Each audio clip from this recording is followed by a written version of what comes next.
Hello everyone, welcome to the channel How to Discover.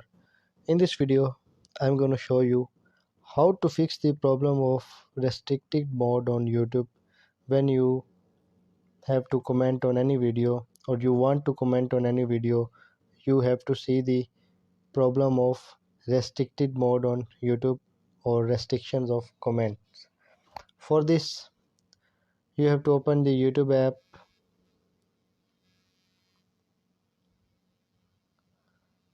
and click on your icon. There you see the option of settings. Click on the general settings. There you can see the option of restricted mode. If this option is on, you have to uncheck this. In this way, you can fix the problem of restricted mode on YouTube. Now anyone can comment on your videos. Restricted mode is available on your general settings to avoid inappropriate comments on your YouTube videos. But if this mode is off, you will receive all the comments and you will be able to do all the comments on other YouTube videos.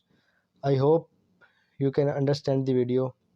If you have any question, please mention in the comments. Don't forget to like the video and subscribe my channel. Thank you.